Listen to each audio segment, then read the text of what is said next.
தினமும் உறங்குவதற்கு முன்னால் 3 முறை குல் ஹுவல்லாஹு சூராவை ஓதிக்கொள்.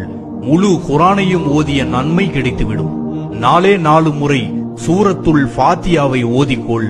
4000 திர்ஹம் தர்மம் செய்த நன்மையை அல்லாஹ் கொடுத்து விடுவான். 4வது கலிமாவை 10 முறை ஓதிக்கொள்.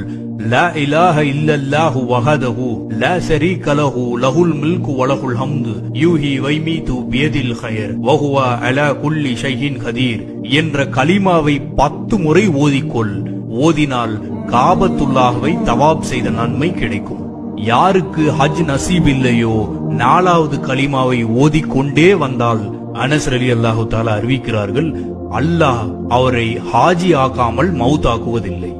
4வது கலிமாவின் ஆற்றலான நிலை 10 முறை ஓதாமல் உறங்க வேண்டாம் என்று கூறினார்கள். அடுத்து உறங்குவதற்கு முன்னால் லா ஹவுல வலா குவத்த இல்லா பில்லாஹ் என்பதை ஓதிக்கொள். அதை 10 முறை நீ ஓதினால் சொர்க்கத்தில் உனக்கான இடம் பாதுகாக்கப்படும் என்று கூறினார்கள்.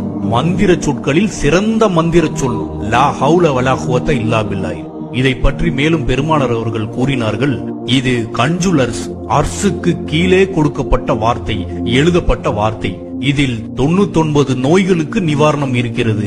அதில் குறைந்தது கவலை என்று பெருமானார் அவர்கள் கூறினார்கள். அஹ்விபி மாலிகுல் அஜ்ஹர் அலி அல்லாஹு தஆலா வருகிறார்கள், என் பையனை காணவில்லை நாயகமே, என் பையனை காணவில்லை, அதற்கு என்ன செய்வது நாயகமே? அதற்கு பெருமானார் அவர்கள் சொன்னார்கள், லா ஹவுல வலா குவத்த ஓதிக்கொள் என்று.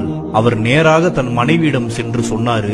பெருமானார் கிட்ட சென்று கேட்டேன், அவர்கள் லா ஹவுல வலா குவத்த ஓதிக்க சொல்லியிருக்காங்க. வீட்டுல 2 பேரும் சேர்ந்து ஓதிக்கிட்டே இருக்காங்க, லா ஹவுல வலா குவத்த இல்லா பில்லாஹ். ஒரு சில தினங்கள் தான் ஆகிறது. இரவு நேரத்தில் திடீர் என்று கதவு தட்டப்படுகிறது.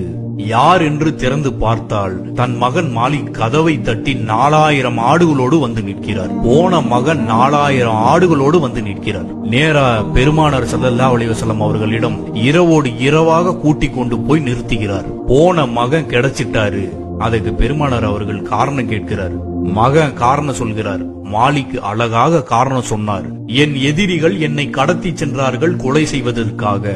அர்சுல் குரும் சங்கை கூறிய மாதமாக இருந்த காரணத்தினால் கொலை செய்ய முடியாமல் ஆடு மேய்ப்பதற்காக என்னை போட்டிருந்தார்கள்.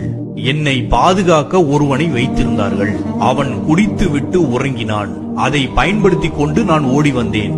மதீனாவின் எல்லை வரை ஓடி வந்து திரும்பி பார்த்தால் நான் மேய்த்த ஆடுகளும் என்னோடு சேர்ந்து ஓடி வந்திருக்கிறது. நான் மேய்த்த ஆடுகள் நான் ஓடுறத பார்த்துட்டு எஜமா ஓடுறாரு, என்ன பிரச்சனையோ தெரியல, அதுவும் ஓடி வந்துட்டது. பெருமானார் ஸல்லல்லாஹு அலைஹி வஸல்லம் அவர்கள் சிரிக்கிறார்கள். பார்த்தீர்களா பார்த்தீர்களா, லா ஹவுல வலா குவத்த என்ன வேலை செய்திருக்கிறது. உங்கள் மகனை மட்டுமல்ல 4000 ஆடுகளையும் கூட்டி வந்தது. இதுதான் அந்த மகத்துவம் நிறைந்த சொல். அலியே, உறங்குவதற்கு முன்னால் 10 முறை ஓதிக்கொள், சொர்க்கத்தில் உன்னுடைய இடம் பாதுகாக்கப்படும் என்று கூறினார்கள். அடுத்து உலகத்தில் எதிரிகளிலேயே பெரிய எதிரி இப்லீஸ். உறங்குவதற்கு முன்னால் அஸ்தக்ஃபிருல்லாஹி வாத்துவு இலேஹி என்று தவாப் செய்து கொள். அவன் மண்ணை வாரி தலையில் போட்டுக் கொள்வான். காலையிலிருந்து மாலை வரை கெடுத்து வச்சிருந்த கடைசியில இந்த பாவி அஸ்தக்ஃபிருல்லாஹி வாத்துவு இலேஹி என்று தவாப் செய்துட்டாரு என்று மண்ணை வாரி போட்டுக் கொள்வான். ஆகவே உறங்குவதற்கு முன்னால் இந்த 5ஐயும் செய்யாமல் உறங்காதே என்று கூறினார்கள்.